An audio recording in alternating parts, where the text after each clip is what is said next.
All right, hello everyone, and welcome to today's informational webinar. This one is on data centers, load forecasting, and rate designs.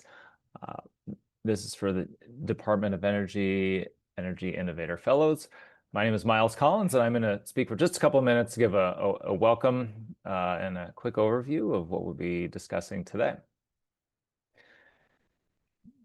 We'll have two speakers today. The first will be Dr. Sarah Josephine Smith from Berkeley Lab. She'll be discussing data center energy use and load flexibility.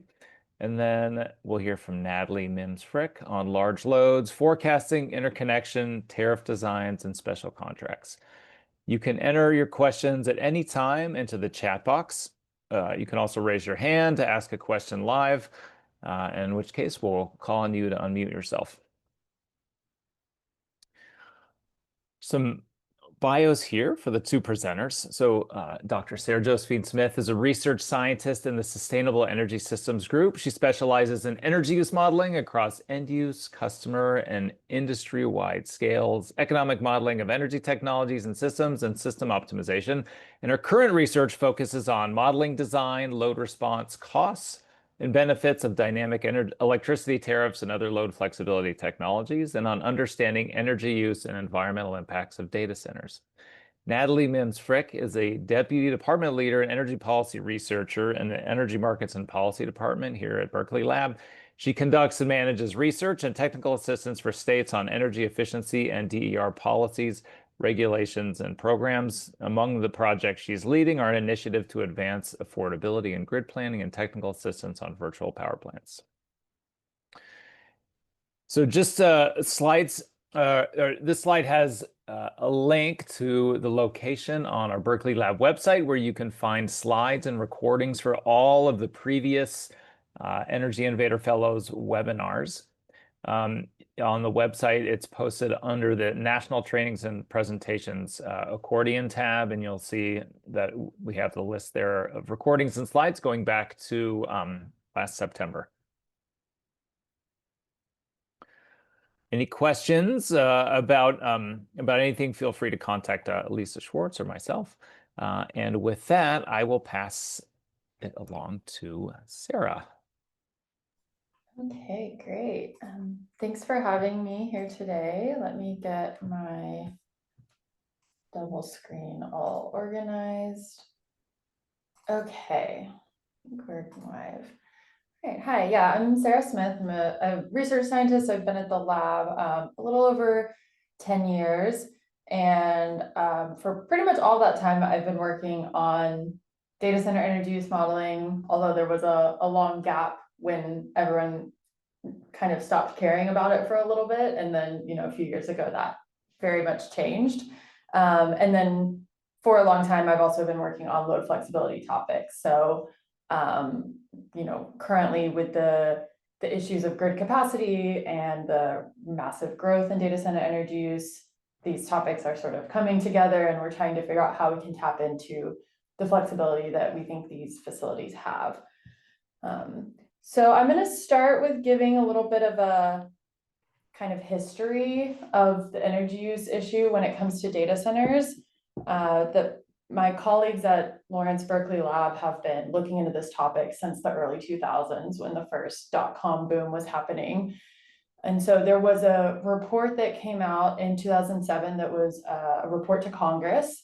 And the blue lines shown here were the outcomes of that report. There was the historical data, the kind of expected continuation of the trajectory of growth, and then different scenarios for energy efficiency that the team thought were possible. At this time, you were seeing a lot of data centers kind of embedded in individual companies' office buildings, and they were using OEM kind of typical off-the-shelf servers and IT equipment. These servers were being run at really low utilization levels, so sitting idle the vast majority of the time. If you think about like how often you drive your car versus how often your car sits there, you still want to have your car, but you're not actually using it most of the time. And at the same time, these servers were designed such that they continued to use all the power, a consistent amount of power, whether or not they were in idle mode. So there was a lot of growth and electricity demand happening, and a lot of opportunities for energy efficiency. Then in 2016, at this point, I was part of the team. We put out another report. Again, was a report to Congress, and this we found a totally different trajectory than the first report. We found that the energy use had pretty much flatlined throughout the 2010s, even though, of course, the internet was growing, social media was growing, there was a ton of demand for computations, but there was a big shift to centralized hyperscale data centers, cloud computing services where everyone's sharing the servers instead of everyone having their own, advancements in the server design, so they weren't burning as much energy when they were idling. And really a big advancement is this PUE. So PUE is a power usage effectiveness, and it's a measure of how much energy you're using for the whole data center relative to the energy you're using for the actual computations you're doing. So effectively, this is a measure of the efficiency of the cooling system and also power supply and other systems in the facility. So as we move to the hyperscale, the cloud facilities, a lot more effort was put into optimizing and making those cooling systems more efficient, and it really helped bring down the energy use. So when we put that report out again, we had kind of our continued trajectory of, if all keeps going as currently, kind of the world as we currently see it, things might stay flat, or hey, maybe there's some more efficiency we can eke out of this system. Not as big as a gap of these blue lines, because a lot of that efficiency had been realized, but a few more opportunities. Of course, that's not what happened. The world changed, AI came online, the GPUs, the accelerators that are used for doing AI really started being prolific and using a lot of electricity. So our last report came out in December of last year, and we're seeing this substantial growth again in the energy use.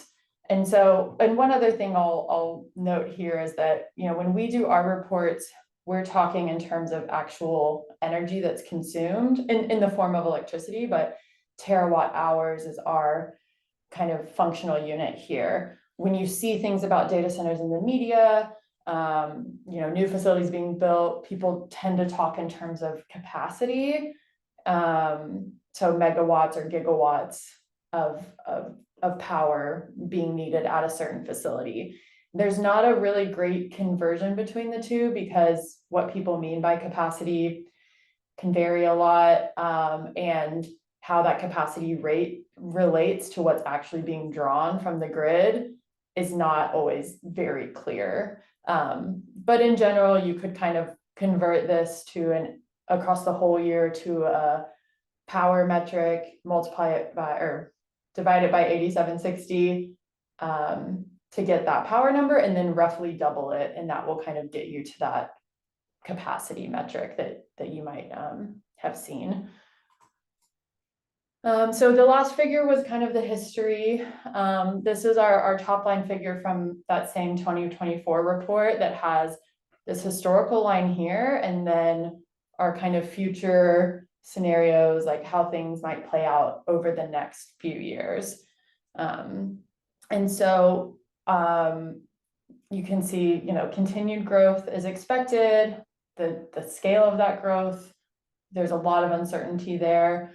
But we can see that the proportion of US electricity use that's going to data centers has roughly doubled. It roughly doubled, actually more than doubled, in the 5 years between 2018 and 2023. So our kind of historical year estimate for 2023 corresponds to 4.5% of US electricity use, and we think that might grow about 7 to 12% in 2028. So now that I've kind of excited you with all these big numbers, I'm sure you're very excited, want to take a step back and tell you a little bit about how we do this modeling. So this is a bottom-up model. We start by getting shipment data from industry, like market research groups. So there are firms that track the number of chips being sold, the number of servers being sold, the number of network switches being sold, what markets they're being sold into, what, roughly what the price points and the configurations of those systems are. And so we purchase that data, and then we start kind of rolling that up into divvying it up to different types of facilities that we think they're installed in, what the power levels are and the actual power draw of that equipment is. That kind of happens all over here. I don't know if you can see my cursor. And then we get into thinking about, as I mentioned, the cooling system. So where are the facilities located? What types of cooling systems are they using? And then we're modeling that PUE metric, of which the cooling system is a major part of, as well as this similar metric, WE, which is the water usage effectiveness. So we say, how much water, if they're using an evaporative cooling system, how much water that takes. And then we kind of continue down the, accounting of, okay, well, what's the greenhouse gas footprint based on the grid mix in different locations? What's the water intensity of actually getting that power, and get our kind of final values here. And then I'll also note that all the numbers I just showed you do not include cryptocurrency, namely, Bitcoin being the biggest, kind of the only coin that really is causing significant amounts of electricity consumption. So we do have a section for that in our report, and I'll just say that it's roughly the same order of magnitude of all the other data centers that I just showed. So if you think about the numbers we have in our report for present day, basically double that or more if you wanted to include Bitcoin. But yeah, it's a separate conversation, very separate conversation when it comes to the grid integration and load flexibility. But we do take that into account. I see a couple of chats coming through. I'm happy to be, people want to chime in if there's questions about stuff that's on the slide, or I can revisit them at the end. Let's see if I can see the chat. They're just slides for the link to the slides and the, Okay. yeah, but we can see your cursor moving too. Okay, thanks. Okay, so getting into a little bit more of a couple more details on the modeling, and this kind of leads into like where that wedge is coming from on the results. Like, what are the major uncertainties that we have? The biggest one is just the shipment, how many chips are going to be sold, what types of chips. When it comes to forecasting in this sector, there's a short runway where you can forecast based on actual orders that have been placed for chips, although those can, always be canceled or more chips could be made. But then going further out, the analysts that we're getting data from, they're looking at the NVIDIA, earnings calls and their, projections for profit and things like that. And so it is speculative at the end of the day, and it is, our high end assumes that those kind of projected earnings are met and backs out what shipments would be required to meet that, and then obviously the energy use of those. But who knows what could happen. This obviously is an industry that's changing really rapidly. It could be higher than we have in our report, it could be lower. But then there's some other uncertainties just around the power draw. You can see on specifications sheets like what the wattages are of different types of equipment, but that they're not actually drawing that amount of power. So we have measurements of typical consumption for different units. And then we have to make some guesses about how hard that equipment is going to be run. So this kind of utilization metric comes into play, and that gets us, we make our best estimates for the historical values, but then there's uncertainty in just even for a given configuration, how that will be kind of operated. Another kind of nuance I wanted to highlight that plays into some of the ongoing load shape and load flexibility work we're doing is modeling the cooling system. So I mentioned we have to consider what types of cooling systems are being adopted. There's different configurations of how you not only how you get the heat off of the servers, you could have fans and air cooling, or you could have liquid cooling, but also how that heat then gets rejected out of the building. So do you have dry coolers? Do you have chillers? Do you have economizers? Are you doing free air cooling where you're just blowing in outside air if it's cool enough outside? And that varies quite a bit for different market segments of the industry. So hyperscalers, Google, Meta, Amazon, they have been doing a lot of free air cooling for the last several years, really efficient. But then there's these co-location providers. So that would be like Equinix or Digital Realty. They're leasing out data center space to customers, and they have very strict service level agreements with those customers. And they tend to stick with kind of more traditional, well-proven, kind of more redundancy in all their systems so that they make sure that their customers are happy. Whereas the hyperscalers have a little more freedom to optimize and customize things to meet their own efficiency goals.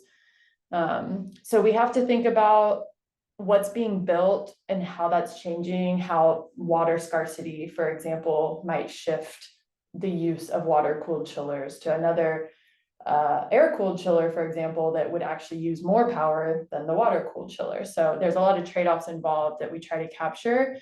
And so that kind of sets us up in these two boxes of what are the different types of facilities and the cooling systems they're running. And then we also have to think about where the facilities are at, what's the weather profile, and how does that then correspond to the total energy use it takes to cool the machines. So I have just a couple more figures on results, and then I'll get into some of the newer stuff that we're working on since this report came out. So because we do this bottom-up model, starting all the way down at the equipment level, we can break out our results in a lot of different ways. If we were just kind of aggregating data from utilities, I mean, we would love to do that if we could get the data from utilities, but even if we did, that would be high level data, or, if there's a lot of tracking facility by facility and what the capacities are. And, there are other ways to try to do these estimates, but another benefit of having the bottom up approach is that we can then kind of slice things out in different ways. So this is a breakout of the different equipment that's in the facilities and how much electricity it's using. So you can see in the historical data, these conventional servers were really dominating, as well as the infrastructure, which is the facility infrastructure, the cooling, the power distribution, and so on. It's a little hard to tell in this figure, but that gray wedge is shrinking as a proportion of the total wedge as things are getting more efficient. But then in 2018, 2019, you start to see the AI accelerated servers come online, become more noticeable and significant over the last few years. And then once we start to look at our forecasts and the uncertainty involved, we see potential for these AI servers to really be likely they will be the dominant energy consumer, and maybe up to like 60% of the energy going to these machines. Another way we break out our results is by these different market segments. I mentioned hyperscalers versus co-location providers. You can see, if you were to look at these numbers in 2014 and earlier, things were, as I mentioned before, things were really dominated by what we call these internal facilities. So a data center at a bank, or at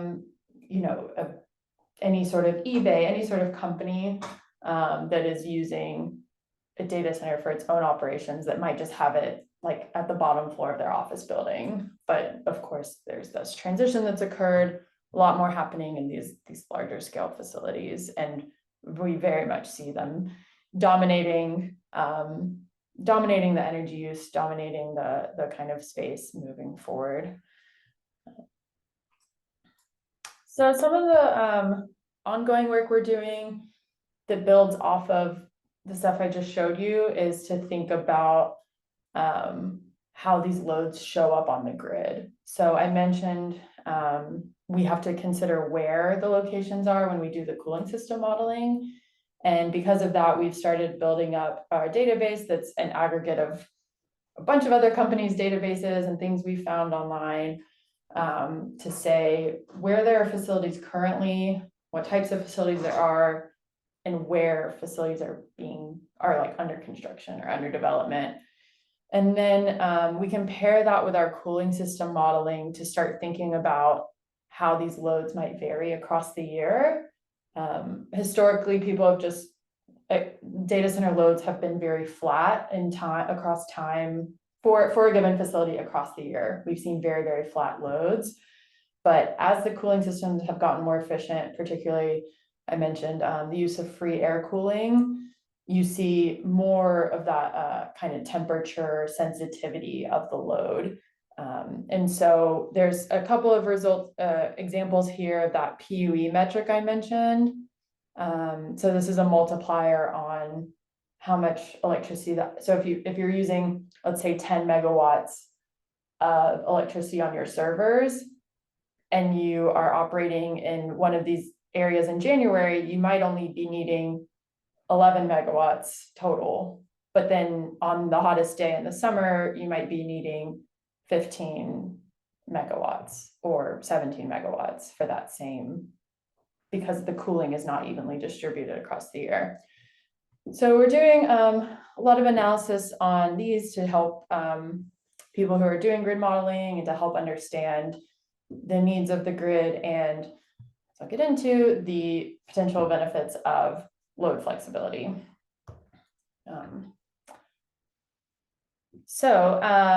Yeah, I just have a couple slides on this topic, and then I think it'll segue really nicely into some of the stuff Natalie is going to talk about. Of course, there is an issue everyone has probably seen around getting more data centers built, getting them on the grid, finding kind of quote unquote room for them on the grid. These facilities want to be built very quickly. The grid typically expands very slowly, if at all. So one of the ways that we can get more load online is to better use the grid, better utilize the grid that's already there, make use of that capacity that's already there in all the hours of the year when not everything is, kind of peaking at the same time.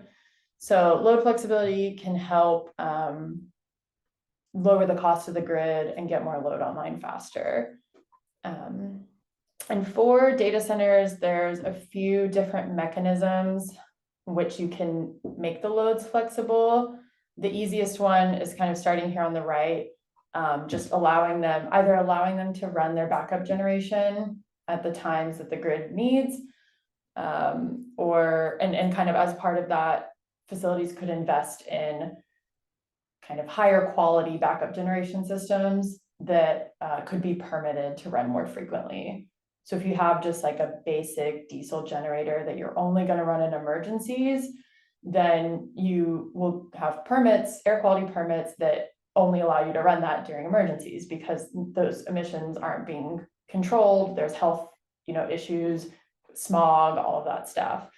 But if you buy higher quality generators with more emissions controls, or have alternate fuels that you're using in your on-site generation, then there's more of an opportunity to integrate with the grid and to be able to use that resource only in the times that are needed, but more frequently than an emergency.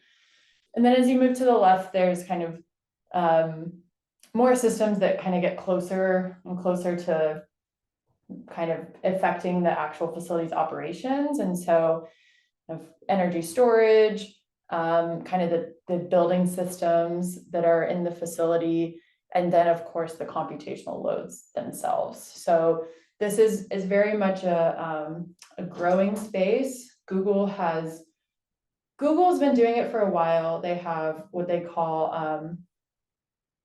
now I'm blanking on the term, but carbon aware computing. That's what it is. Carbon aware computing, where they say, oh, we'll kind of schedule some of our jobs to happen more so at times when we have more clean energy, and then we'll not run as many jobs when the grid is stressed and the worst generation is running. They've also published information on moving their loads around to help with grid emergencies and things like that. But beyond Google, there's not a ton of this happening. There's a lot of things in kind of pilot or demonstration phase, but there's a lot of opportunity, especially with AI and with AI training, for companies to effectively, you could pause a training run. If you're running your new ChatGPT model for 3 months, you could pause it for a few hours and save the grid a whole lot of trouble and not really impact, adding a few hours to your runtime. It's a very small fraction of that multi-month cycle. So this is kind of some stuff we're looking at right now. There's a lot more I could get into, but I think I'll stop here. And yeah, let me know if there's any questions on any of this.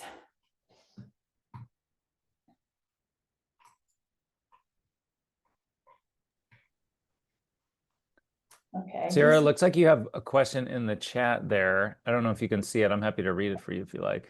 Yes, I do have it up. Let me see. Okay, so how can commissions gain more insight into realistic demands? Yes, and I've sent this article of all the different terminology. I've pretty much sent it in every meeting I've been in this week. I think it's such a great summary of the confusion around all these different terms. And like I was mentioning at the beginning, how capacity relates to the numbers I'm showing. It's really complicated. So yeah, I don't know, Natalie, if you're going to get into this at all. Probably. I am. But I think one of the short answers beyond that article, which I also think is fantastic, is requiring the utilities to share information with the commission about what their interconnection, their load interconnection queue looks like, and what the quantity of megawatts and timing of those loads are. And that helps with the speculation side of things. And then also commissions can require quarterly reports on the progress of the large loads. And I have a couple of slides on load forecasting that I'll talk through. The short answer is there isn't a silver bullet for improving load forecasting, and the modeling work that Sarah just talked about that she worked on that was bottoms up is kind of the gold standard, but likely unachievable from a utility perspective on a large scale, given the amount of time that it takes to do that type of analysis and the data that's needed. But I'll just start my slides and go from there. That was awesome, Sarah. Thank you.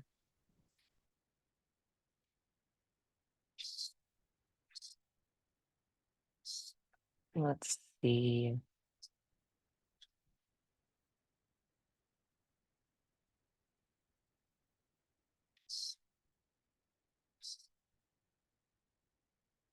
I think that looks, are you guys looking at the right version? Yeah, looks good. Awesome. Thank you. Okay, so I'm going to touch on a variety of different topics. I've been doing research on this for much less time than Sarah, and I'm just going to give you the groupings of information that I've collected thus far on a few different topics, starting off with load forecasting. So there's lots of utilities that are projecting significant growth from their large customers, and we've seen lots and lots of the reports.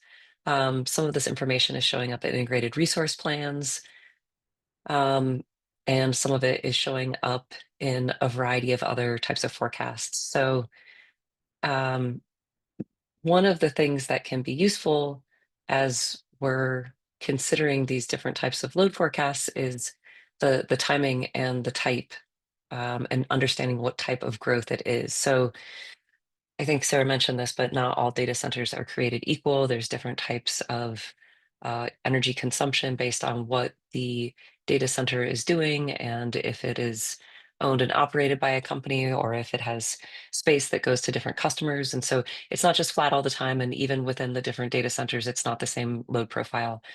In addition to that, the load growth that's occurring is not only from data centers, it's also from onshoring manufacturing, EVs, electrification in general.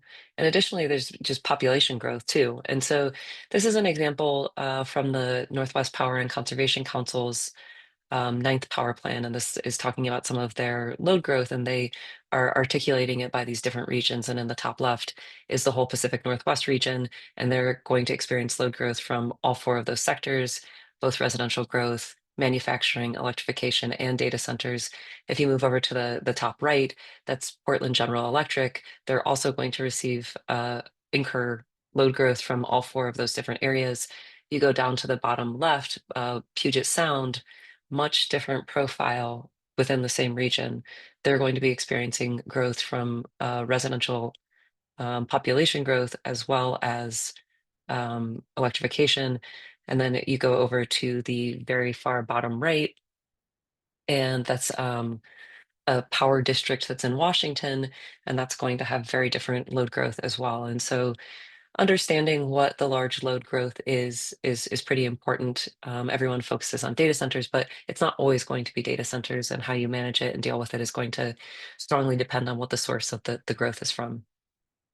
Um, as we all know, load growth has projections, forecasts, all have risk, and understanding the risks associated with over projecting and under projecting your load growth is important. One of the ways that utilities are trying to address this is by basically cutting out some of the load growth that they think is going to happen. This is a graphic that's from Southern Company, and it's articulating the approach that they're using. And within each one of these little stages, there's little arrows that are dropping out the bottom, and they're reducing their forecast. And so, there's early stage projects. There's projects that are looking to locate in several different states. There's projects that are in the same state but maybe going to a different electric provider, et cetera. And so this is kind of just the visualization that they've been putting forward about how they're thinking about risk and how they're thinking about reducing their load forecasts in a responsible way. So as I mentioned, there's not an agreed upon way for best practices for data center forecasting. This information is from an EPRI report that interviewed utilities on their data center load forecasting. And about half of the 25 utilities interviewed included the full requested data center capacity in their load forecast. And most of them ramp that capacity up over time. So it's not a really steep, cliff that they have to run up, mountain they have to run up. And then a third of the utilities included a D-rated capacity value, and 6 of the utilities didn't include the data center requests in their forecasts at all. So there's a whole spectrum of how utilities are thinking about this. And then probably of most importance, all of the utilities identified that they're facing challenges with incorporating data centers into their load forecasts because of the speculative nature of the service requests. So let's see. I feel like, no, okay. There we go. So there's, as I mentioned, not consensus. I think I meant to pull this slide out. So we're just going to go to the next one that talks about some of the examples, which is that, so here's a few examples that are a little bit more specific. Starting from the left, the first example is from a utility in the Southwest, and they use a matrix score to reflect uncertainty across multiple dimensions, like energy infrastructure and client construction, development permits, and land acquisitions. And those are all kind of stages indicating the seriousness of the load growth. And so in this example, they ended up reducing the request that was made by 68%. The second example is from a southeastern utility, and for their load forecasting, they're running simulations to determine the likelihood of the service connection happening, and if electricity consumption is going to be lower than expected, and if there'll be a siting delay. So they're looking at 3 different factors. And in this example, the company performed 50,000 different runs and used the distribution to determine what the outcome or how they will incorporate those service requests into their load forecasts. And then on the far right, the last example is from Dominion, which is where lots and lots of load growth from data centers is coming. And they run load forecasts with and without data center load growth. And they have a specific data center load forecast that they include in their integrated resource plan. It's broken out, and they also provide information in their integrated resource plan about the historic forecast and the delta between what they thought was going to happen and what actually happened. And they use a variety of different pieces of information. They use statistical modeling. They talk to their customers, their large load customers, a lot about if they're going to be expanding, if they think they're going to be building new sites, and they use all of that to inform their load forecasting approaches. So this is the slide, the graphic that Sarah just showed you and spoke to about the bottom-up data center modeling, and it is a very robust way to look at what load growth might be. As Sarah said, it relies on different types of servers and chips and different types of data centers that they might be going into. As I mentioned before I started my slides up, it would be challenging for utilities to replicate this on a large scale and a frequent scale. And so it may not be happening, but it is a way to think about what kind of questions we could be asking, or if there's aspects of this that we could focus on as we're trying to improve our load forecasts. I have, I think, a couple more examples, just two more examples of load forecasting. So this is pulled from Georgia Power's Integrated Resource Plan, their 2025 IRP, and they projected, excuse me, 107% compound annual growth rate for their commercial large load summer peak. And that's the middle column in this little graphic that's on the right. And the commission staff, the Public Service Commission staff, found, among other findings, that since the 2023 IRP, the company identified a significant rate of project removals and net load reductions in their large load pipeline. So they're projecting an overall significant growth, 107%, but staff saying in the near term, there appear to be quite a few removals of projects. And um, they also noted that project removals and net load reductions are concentrated on the data center projects, particularly those in the technical review phase, which is the earlier phases of where data centers fall in the categorization that Georgia Power was using. Oh, and that's what that last bullet says, that they haven't signed a request or contracted for electricity service yet. And the company doesn't consider them committed, but they're including them in their load forecast.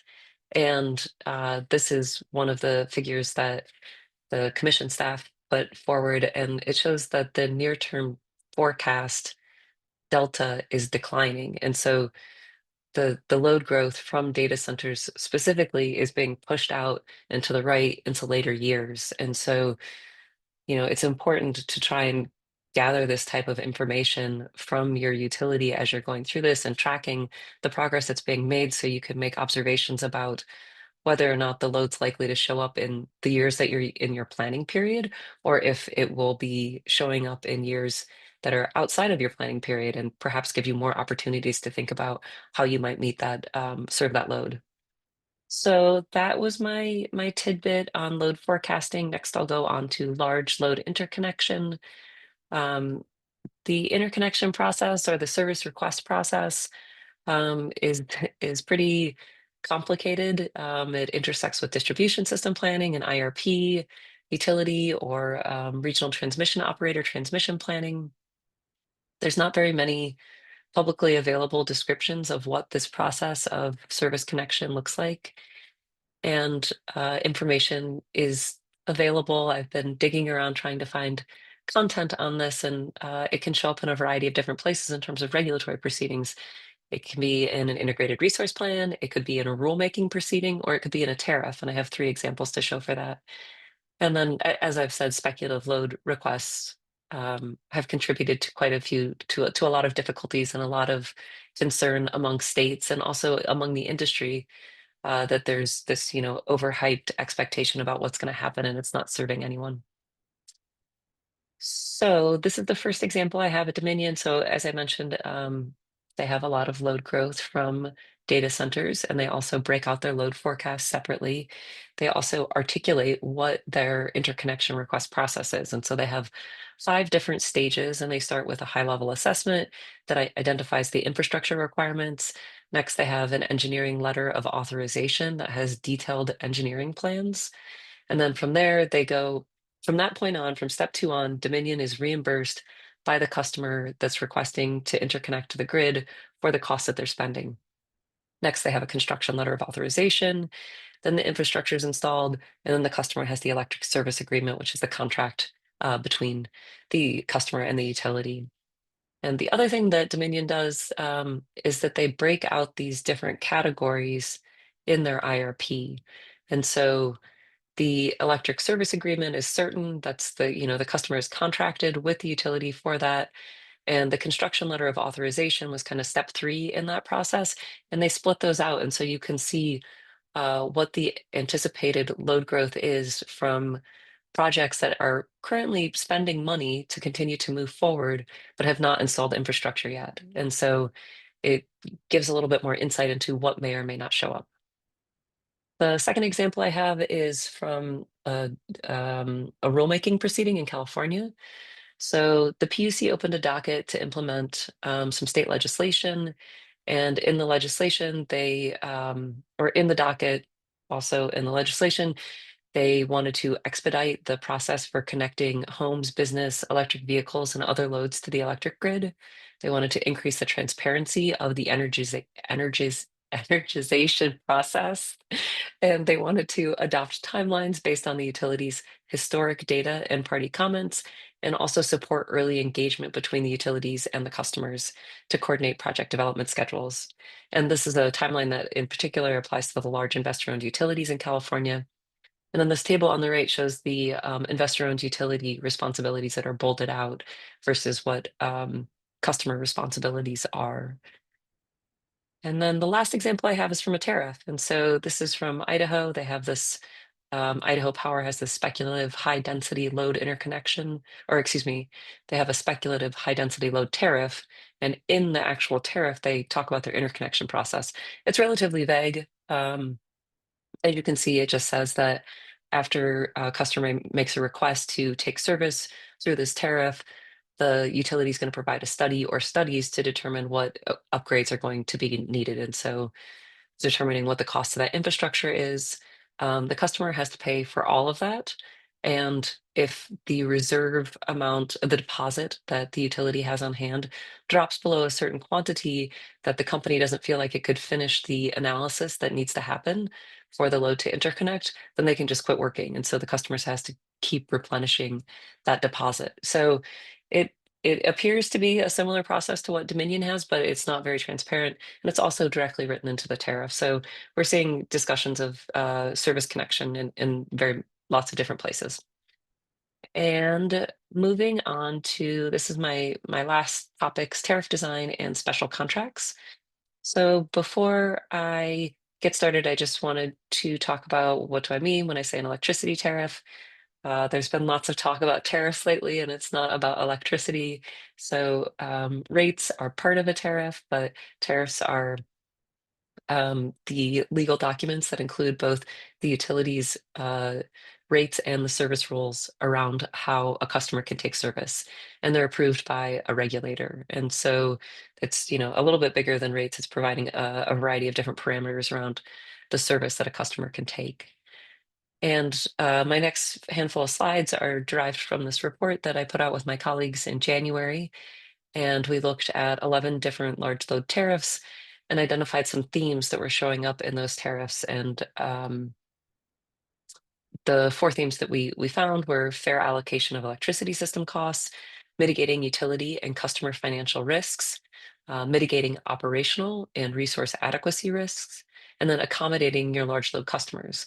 So I'll talk through each one of those 4 themes.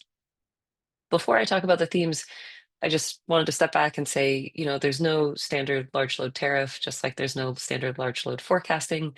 And regulators have the latitude to design tariffs to provide revenue sufficiency and ensure that costs aren't being shifted inappropriately, and also promoting state objectives. And some examples of what rate design objectives might be are, promoting resource adequacy, reducing air pollutants, improving affordability, or economic development rates that are designed to attract customers and to attract large loads into your service territory or into your state. So going back to the 4 themes, the first one was around fair allocation of electricity system costs. And we had 3 different buckets that we found in that. The first one is applying the tariff to specific customer types. And a lot of the tariffs that we're looking at, uh, they're described as high energy use density, high variable load growth, large loads. They're very rarely called data centers because one of the tenets of rate making is to make sure that you have non-discriminatory rates. And so there's some pushback on calling them directly data center um, tariffs, but making them specifically applicable to a certain customer type and the terms of that service going to that certain customer type. Using marginal pricing methods to identify the cost of bringing the next unit of energy online, and then assigning those costs to customers to limit cross-subsidization to ensure that the cost of new generation and transmission or grid infrastructure is being appropriately attributed. And then the last one, speaking to my earlier point about economic development, some states are using economic development tariffs to attract business by offering a lower electricity rate. Um, this can create opportunities for cross-subsidization by residential or commercial customers to these other types of customers. Um, on the other hand, tariffs can also be designed to support affordability objectives in the state. And the example of this that I've been using is in Indiana. INM has a tariff that they settled on with the hyperscalers, and three of the hyperscalers agreed to pay 500 grand a year for 5 years for low-income energy efficiency affordability programs. And that's not necessarily a scalable model, but it's an example of how uh, including economic development for your community can be put into the tariffs as well. So the second theme was around mitigating financial risks. And for this, what we saw is that some tariffs are required costs, such as those that are associated with upgrades, be funded by the customer, or they're tied to a deposit or some type of contribution in aid of construction payment. And that list limits the risk of exposure of stranded assets to the existing customer base. Also, exit fees for terminating your utility service early after you've decided on a contracted capacity amount. Some of the tariffs have been requiring that the customer have a certain credit rating or that they provide collateral um, to ensure that they have funding to support the longevity of the contract for the amount of energy that they want or capacity that they want to procure. One of the pretty common themes that we saw in mitigating risk is around creating long-term contracts. A lot of the contracts that we've been seeing that are articulated in the tariffs are in the 10 to 12-year timeframe. So a minimum of 10 years of service if you agree to take service under these types of tariffs, or if you're required to take service under these types of tariffs. And then one of the other things to mitigate risk is allowing for changes to minimum load requirements. And this means you've set your contracted capacity amount, and some tariffs are allowing, after your ramp period, after the first 5 years, you can reevaluate and say, oh, I didn't need 100 megawatts, I only needed 85, and allow the utility with appropriate amounts of lead time to do something else with that 15 megawatts. And so it's not just being sitting idle or sitting in reserve, but not actually being used. And so that's another way to help mitigate risk. And then the third theme is around mitigating operational and resource adequacy risks. And the elements that we found in this one were requiring a minimum load factor. And what this little chart shows is that load factor is average power usage compared to peak power usage, and it's a percentage. And the higher percentage indicates that you have a more efficient use of energy and a flatter use of energy as well. And the desired impact is to, have a high load factor, smooth out your load, not have these really high peaks or really low troughs, and put less strain on the electricity system. And as Sarah talked about, there's and in that blog that we've, I guess, all been reading, there's often this assumption that data centers have a really high utilization factor and that they're using all of their contracted capacity. And so in these tariffs, we're seeing minimum load factors, but there's this underlying assumption that the utilization rate is high. And so the minimum load factor isn't that useful if you're only using 80% of your capacity. So it's kind of an interesting component that's being put into tariffs that could maybe be rethought, and maybe it should be something more around a utilization factor as opposed to a minimum load factor. Um, Another element was ramp times. Most of the tariffs have a 4 or 5 year ramp period where the customer can begin to take service and they don't have to take all of their contracted capacity. This can be useful to allow the large loads to build up over time, or if it was a co-location facility for different tenants to show up and take service. Um, Also for the utility to be able to bring generation online. So it's pretty standard that the tariffs will have a ramp time. And then something else we're seeing is behind the meter resources and backup and supplemental power.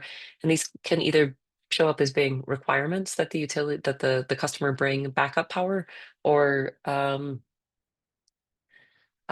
dissuading customers from bringing backup power, and or making it clear in the tariff that the backup power is not going to reduce the quantity of capacity that the customer can take. So if they have backup power for 2 megawatts and they want 10 megawatts of contracted capacity, but at the end of the day, their total load is 12 megawatts, they have to sign a contract for 12, even though they could take 2 on at any point in time. The utility wants them to pay for whatever might be online in the worst case scenario.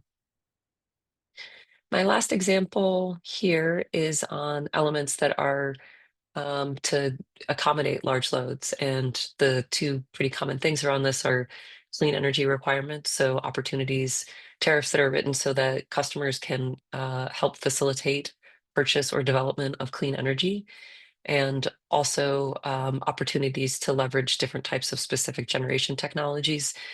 Um, Typically, a different variation of clean energy, which is, looking at geothermal or things like that. But sometimes it's called out as just, looking at different generation technologies.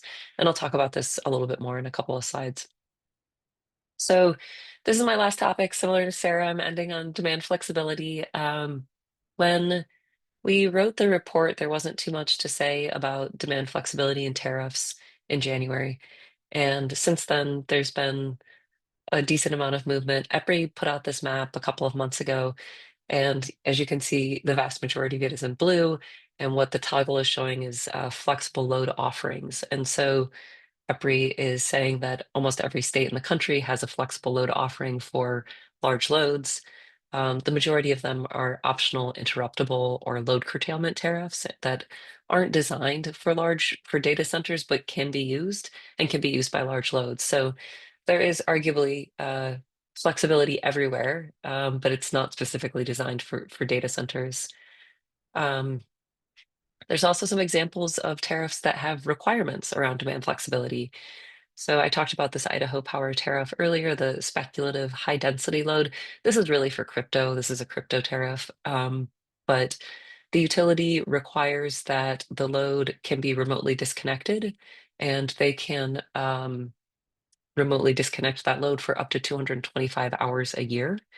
And they have pretty broad guidelines around when that will be: summertime, 1 to 11 p.m. during the week, max 10-hour interruption, and at least a 2-hour notification. Another example is from Entergy in Arkansas, and they require their customers to enter, they have their tariff, which is the large power high density load tariff. But then as part of that, they're requiring customers to have a customer service agreement for interruptible services.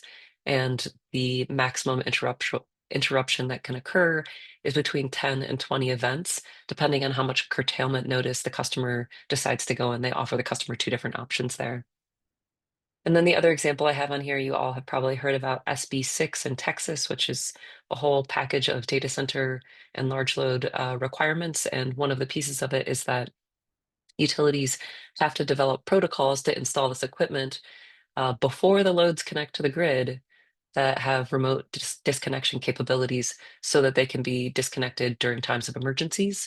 And the legislation also required ERCOT to develop these thresholds for at which point large load customers have to curtail load, and they can either do it by reducing the quantity of load they're using, or by turning on on-site generation. Um, I thought that was it, but I have 2 more. So special contracts. I have two slides on this. A special contract is a direct negotiation between the utility and typically a large industrial customer. A lot of them are confidential. They're bilateral contracts. Regulators see them, but otherwise they're pretty much opaque to all other entities. And so the example of this that came up this a couple weeks ago, I guess now, Google and I&M, Indiana and Michigan, the utility, one of the utilities in Indiana, filed a special contract, and it's complementary to their large load tariff that they have approved.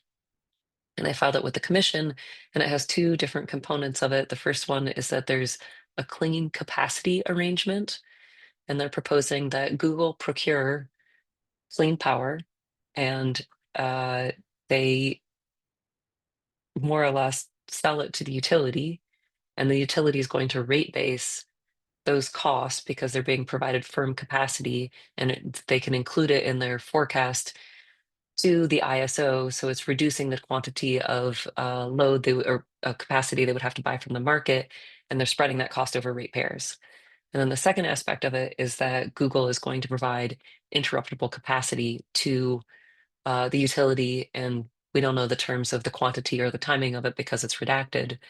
Um, the other thing that we're not clear on is how much is Google paying for their clean energy? Is it appropriate that it's being passed on to the customers in the way that it's being proposed? A lot of it's hard to see in these types of special contracts. So this is some more resources. If you want to read more about large loads, we just put out this large load literature review. It has more than 60 different reports that are grouped into 11 different categories. So that's a good one to check out if you're just trying to keep your head straight about all of this content that's coming out. And we'll have an update to it at the end of the month as well. And then a link to the paper that I talked about that has the review of tariffs, and then the link to the Center of Expertise for Data Center Energy, which is where all of our work, including the work that Sarah spoke about energy consumption in data centers and the congressional reports, is housed. So that brings me to the end of my presentation. So I'm going to quit sharing and see if we have any questions. If anyone would like to raise their hand or come off of mute and ask a question, now's the time. I actually have a question while we maybe wait. I have one. Do we have a sense of like how much of the load flexibility is like end user load flexibility? Is there, if I'm like if I'm using an AI tool or sending sending a prompt, is there I guess, is there any potential for demand response related to that kind of usage, or is it Like mostly? you have a toggle that says like I don't need this answer right away. You can run the query when the grid is less stressed, or what do you mean? Yeah, like that. Like if I'm trying to generate a funny image or something, is that something that is like on demand right then that causes that would be like based on the end user of the AI, I guess. That's interesting. I haven't thought about that at all, but I don't think that the data center operators are particularly keen on delaying their customers' services. But I don't know, Sarah, if you have any thoughts on that.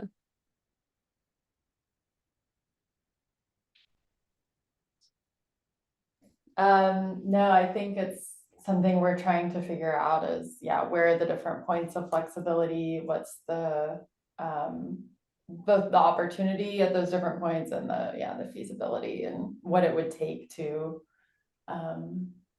yeah, the kind of incentives that would be needed to convince different groups.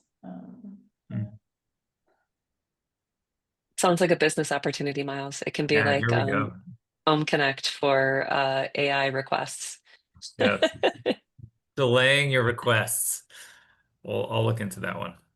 Well, I Um, mean, on that note, there's also kind of, I feel like, increasing talk of non-data center load flexibility to enable it. So it's like, can Google say, okay, yeah, I know Ohm Connect was gonna offer you 20 cents or whatever, but I'm gonna offer you $100 if you don't charge your car today, for the next couple of years while we get the grid built out. Like there might be a way to, what's the data center's willingness to pay, and can that be used to incentivize other people to be flexible to get them online?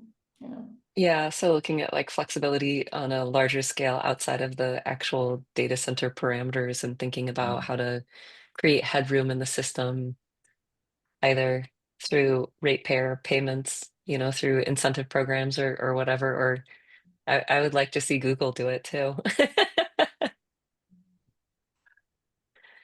That's interesting. Anyone else have a question before we wrap up? Okay. Well, oh, here we go. Andrew, go ahead. Yeah. So in Minnesota, we've had a couple of projects that have offered to put a whole bunch of lithium ion batteries at their data center. I'm wondering if you've heard about that elsewhere, or if that's something that taking off. And do you see that as like a reasonable use of, you know, megawatts, I don't know, 200 megawatts of lithium ion batteries just sitting behind a data center, sort of waiting for the grid to go offline? I I know, well, I'll let Sarah go. I don't have a lot to add. Yeah, I mean, it's an interesting question, and at the end of the day, there's also substantial amounts of grid scale batteries being put in front of the meter. In California, we have a ton, and it's really changed, our net load shape on the system and reduced renewables curtailment and all these things. So I think it definitely depends on who's controlling that battery and how it's being dispatched. Is it doing kind of day-to-day load balancing and yeah, you're kind of making better use of that resource? Or is it, like you said, just kind of sitting idle until some conditions are met where they need to be quote unquote flexible by turning on their battery? Something that's not really my wheelhouse, but I've learned is that in certain areas where that resource is placed can really impact how it gets, the studies that are required to get it connected to the grid, kind of the requirements of what has to be done to get resources online, and actually having things behind the meter can make things simpler, at least in California. So it could be, that same asset, but just kind of moving it behind the meter, and then, it can kind of serve different priorities and be, integrated more easily. I guess the only thing that I've heard is that um, as like all of any data center that is completely behind the meter isn't going to be behind the meter forever, and that those assets that are serving it will eventually become flexibility resources that can be sold to the market or used in another way, and that it's just a bridge to get the data center to where it needs to go today, and that nobody really wants to keep those assets only serving the data center in the long term. So, I mean, it's just not, it's not a good financial move at minimum. But that's it. That's all I know. Right. Thanks. Yeah. All right. Does anyone else have any questions? Derek, yeah, go ahead. Hey, can y'all hear me? Yeah. Okay, cool. Hi. So this is this I'm no expert at all in this area, but I was just thinking about, how a few months ago the whole DeepSeek thing happened, where it was like a much more efficient model that was run or whatever. Do you guys have a sense to like over time if we're gonna see more and more of that, like as companies are buying so much power to fuel their data centers, they're incentivized to develop more efficient AIs. Like, do you think that's going to move the needle a lot and maybe mitigate some of the load growth concerns or not? And again, I really don't have any idea about that, but I just wanted to know if anyone has a take related to that. Yeah, I mean, yeah, there's definitely a drive towards efficiency. I think right now the priority is, and by efficiency, I mean model and software efficiency. The priority right now definitely seems to be more about scaling and performance, and but you could imagine that once this kind of current arms race dies down a bit, that more can be done definitely to streamline things. The one thing that's always brought up along these lines is the idea of, it's called Javon's paradox, and the idea that as things get more efficient, you use more of them. So, you know, if you never had to put gas in your car or electricity in your car because it was so efficient, you know, would you drive more, or that sort of thing. And with these AI services, the thinking is that there's kind of a insatiable true demand for these things, and the more of it we can do, the more efficient things get, the more people will, you know, every text you send, everything, you know, it's already happening. Every website you go to, there's an AI, oh, ask me a question, you know. And so how that would actually impact demand is unknown. And that's actually, if you remember the first charts I was showing, when we did our most recent report, we didn't do ABC efficiency scenarios because we were kind of thinking, even if you make it more efficient, that doesn't actually mean the demand is going to come down. So yeah, it's, you know, we can only hope that things will get more efficient, but who knows.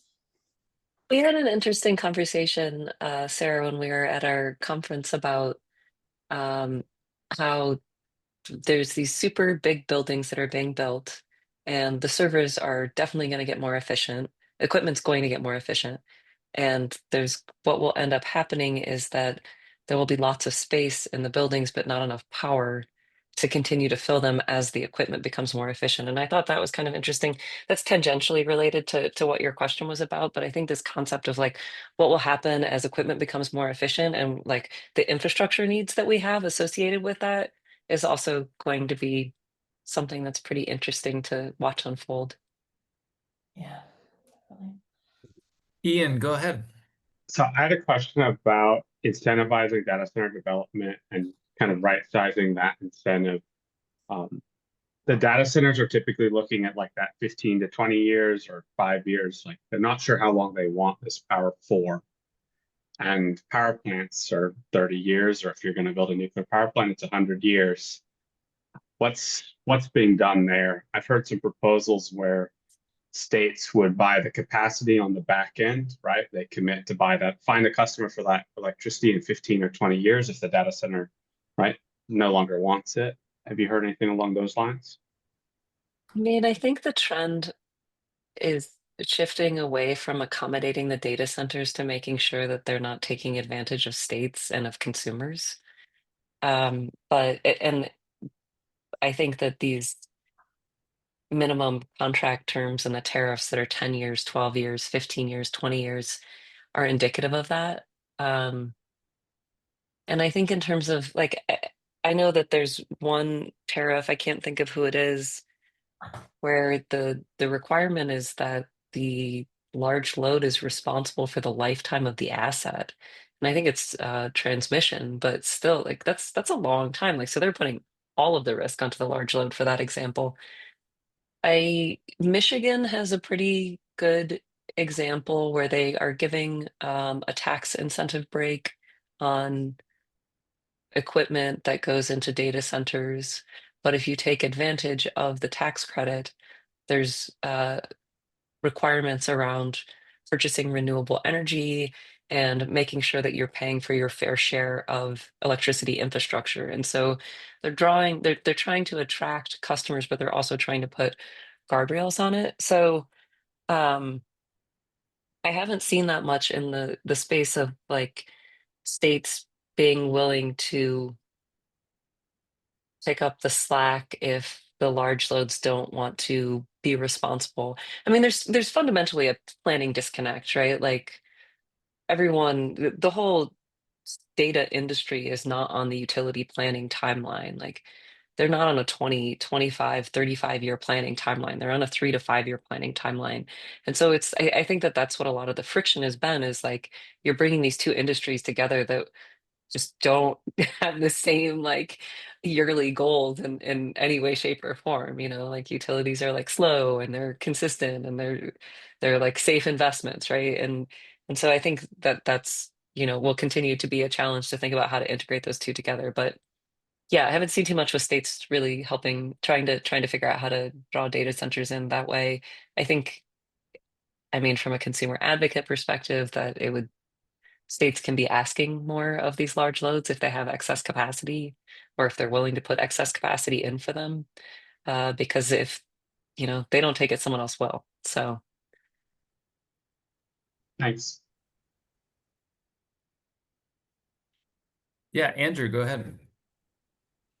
I'm curious if you've seen any work or have any ideas about how states can address what might happen if data center load drives costs at a regional scale. So, like for example, in Minnesota, we're part of a wholesale market with like 10 plus other states. And so if Ian is over in North Dakota building a bunch of data centers and Minnesota, does its best to limit its utilities exposure to that, we still may face higher wholesale market costs, or get transmission costs allocated to us.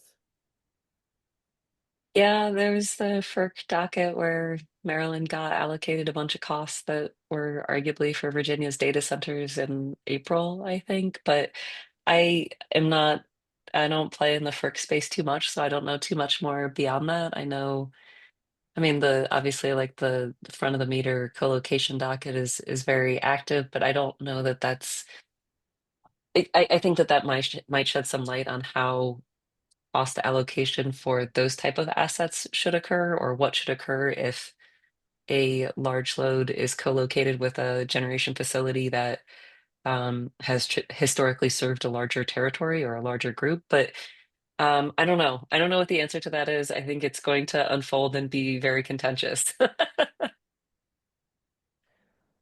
Yeah, and to piggyback and maybe ask Natalie another question, I'm curious, are there good mechanisms, like, does anyone understand? Obviously, it's clear if there's a transmission upgrade or a facility that gets built, kind of saying, oh, that this new load kind of led to that. But this idea of market prices and upward pressure on those prices, and see the PJM capacity market just had this big issue. Like, are there ways of kind of pointing the finger in those cases of that? The PJM Independent Market Monitor made it clear that their opinion was that data centers were driving costs up in PJM by a large quantity of the percentage, and that the growth and subsequent increase in capacity costs was a large part of it was due to data centers. But that being said, it's complex where there's people leaving the market, there's a generation interconnection queue backup, there's a variety of different challenges that are all coming to head, there's retirements. So I don't know that there's one way to point a finger at any of it. I think it's just the same as like the cost allocation questions of like how much of this is being incurred because of this particular customer class, and what can we do about that. And I think the challenge is like, does this investment only benefit one customer? And if not, then how should those costs be allocated? And that's the art of rate making. All right. Any others before we wrap? I guess I have one more question. Yeah. These data centers are largely looking for fairly firm loads, and they're like in North Dakota, right? They're pretty enthusiastic about using some of our existing firm capacity. I guess my question would be, like, are there going to be structures more in the future that value those firm loads, right, monetarily more?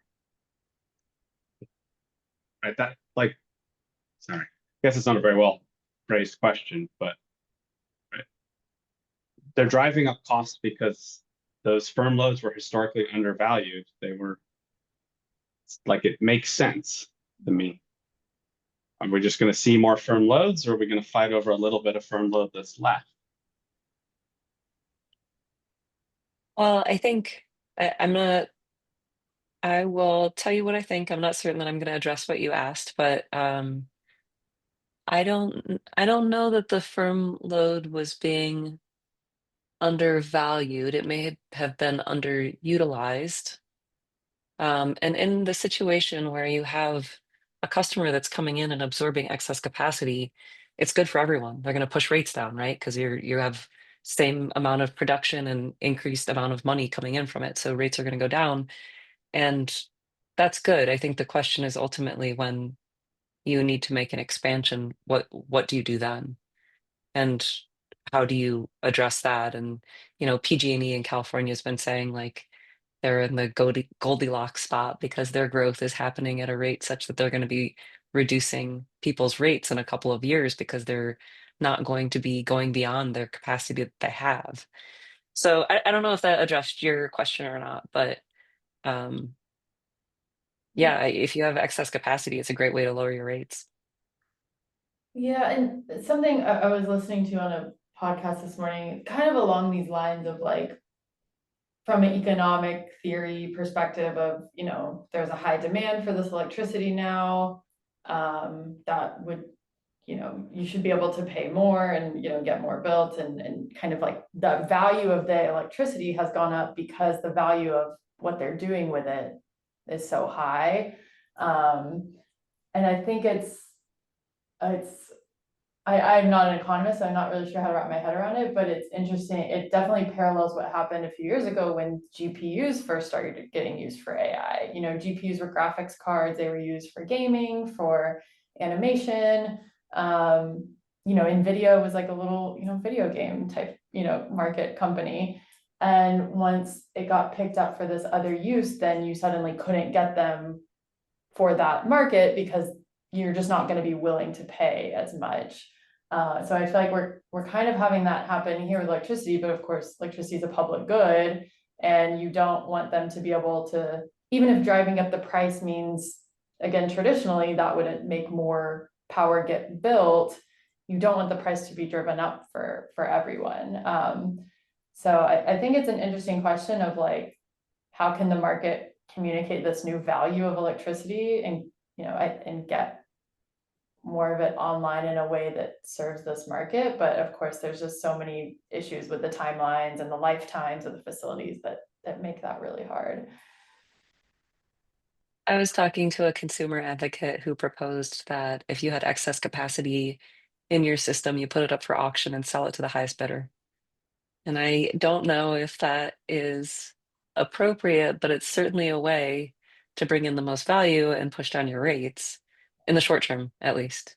I mean, I wouldn't mind if my utility did that. But what you're saying is co-locating crypto mining next to your existing base load and running it when the price is low, right? That's what's happening here. It's great from a consumer's perspective. Yes, although I would add the caveat that gets more questionable when the crypto then gets paid to reduce their load through like yeah, when they're hedging against themselves. Yeah, it can get a little tricky, but yes, that core like, okay, pay us to use the stuff we weren't using. Yeah, I think that's fair.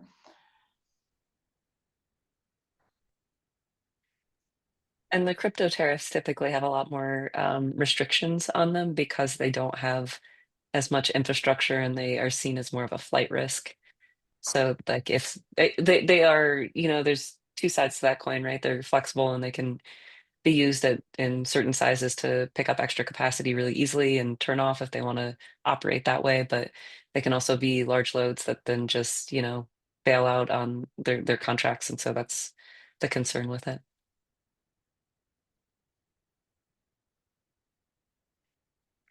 Thanks. It was really interesting. Yeah, it was a great discussion. Does anyone else have anything to add or any questions? Final comments, final questions for Natalie or Sarah? All right. Well, with that, Natalie, Sarah, thanks so much for coming on and giving us a overview and details of data centers. A very hot topic right now, and it's a great one to end the season on here.